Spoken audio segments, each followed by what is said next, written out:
시마즈 사이언티픽 코리아의 김재령입니다. 이번 시간에는 TOC 측정에서의 궁금증으로 고온연소 산화법의 특징과 차이에 대해 설명해 드리겠습니다. 먼저 고온연소 산화법의 연소로 구조와 원리입니다. 수질오염 공정시험 기준에서는 3.1.1 산화부에서 다음과 같이 설명하고 있습니다.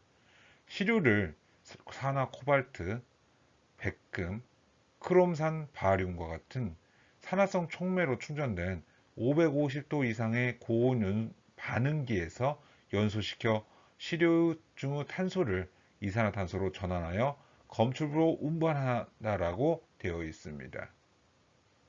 따라서 고온연소 산화법에서는 고온 반응기, 즉 전기로가 적용됩니다.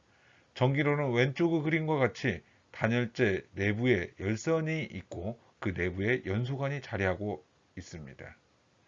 전기로는 대부분 550도 이상이며 전기 소비량이 높아 단열재나 단열 기술을 이용하여 에너지 효율을 높이고 있습니다.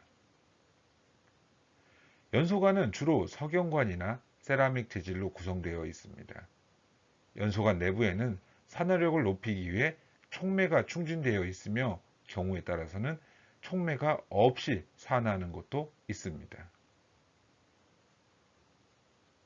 그럼 첫 번째 질문은 연소 온도에 따라 산화율이 다른가입니다.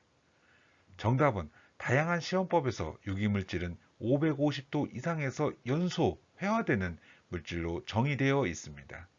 따라서 550도에서 대부분의 유기물질은 연소하므로 그 이상의 온도에서 산화율이 다르다 할 수 없습니다. 보시는 것 같이 국내에 사용되는 다양한 유기물질 회화 실험에서 최저 450도 이상으로 사용하고 있습니다. 450도 이상에서는 모두 연소한다고 할 수 있습니다. 만약 연소 온도가 높을수록 산화율이 높다고 가정할 때 550도에서 산화율을 99.9%로 한다면 그보다 높은 온도는 99.9%보다 높을 것입니다.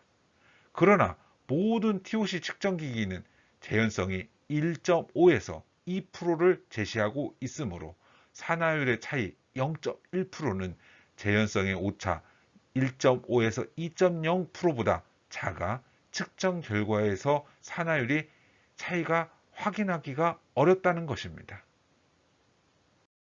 그럼 두 번째, 고온연소 산화법을 적용한 TOC의 측정 결과는 왜 다를까요?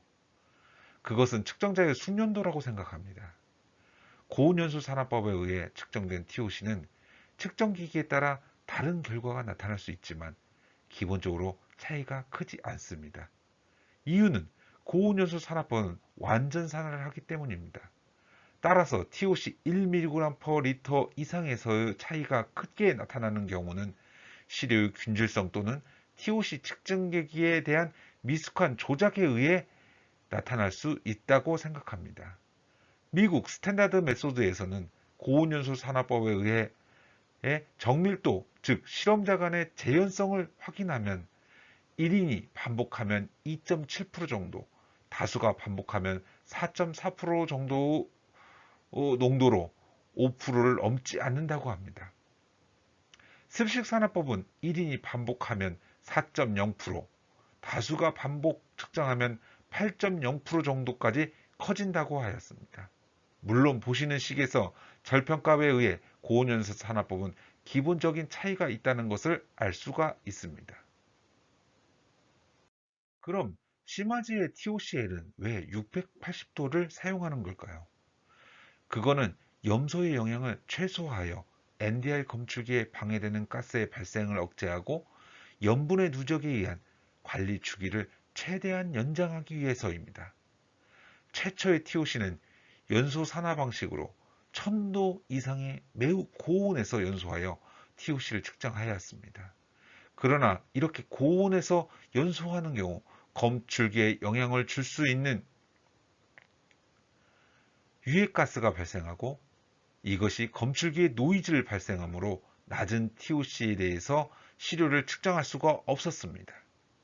이런 문제를 해결하기 위해 많은 연구자들이 연구를 하였고 일부 연구자는 연소 온도를 낮추는 역발상을 제안한 것입니다.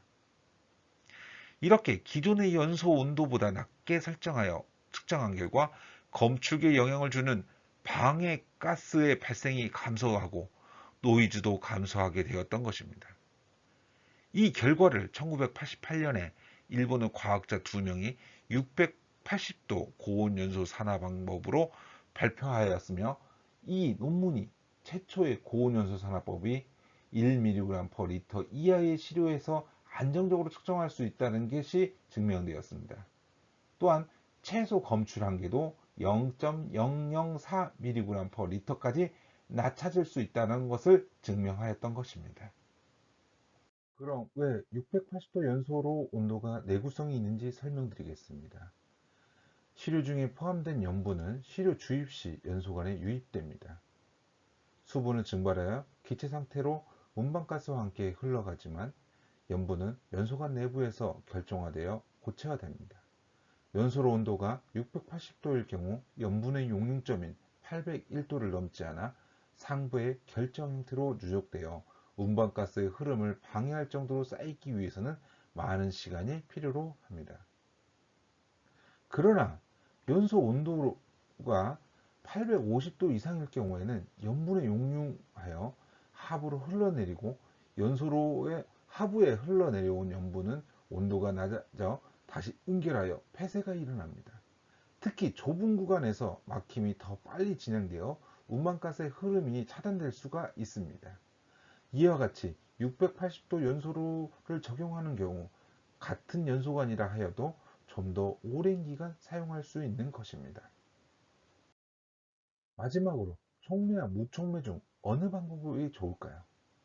촉매의 역할은 반응에 필요한 에너지 양을 낮추어 낮은 에너지에서도 화학 반응이 활발하게 활성화할 수 있도록 하는 것입니다. 따라서 측정기기의 특성에 따라 촉매를 사용하거나 무촉매를 적용하는 것입니다. 촉매를 사용하는 여부는 측정 조건에 따라 다르며 촉매와 무촉매 중 가장 효율적인 방법이 적용된 측정기기를 선택하는 것이 가장 좋습니다. 추가로 설명드린다면 완전 산화를 위해서는 충분한 열과 산소가 필요합니다. TOC의 고온연소 산화법은 충분한 열을 공급하기 위해 전기로를 사용하며 운반가스로 산소가 포함된 가스를 사용합니다. 무촉매를 적용하는 경우에는 충분한 열을 공급하기 위해 보다 높은 온도의 전기로를 사용하며 충분한 산소를 공급하기 위해 100% 산소를 주로 사용합니다. 그러나 촉매를 사용하는 경우 보다 낮은 온도와 낮은 산소 비율로 완전 산화가 가능합니다. 따라서 TOCL에 사용되는 백금 촉매는 에너지, 즉 열을 받으면 산소를 포집하고 산소가 필요한 곳이 있으면 산소를 공급원으로 활용합니다.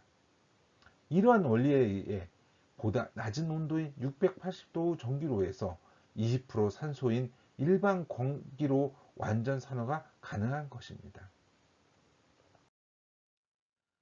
여러 가지 질문에 대해서 답변 드렸습니다. 보다 많은 내용이 알고 싶으면 유튜브에서 김재령 TOC를 검색하여 주시기 바랍니다. 감사합니다.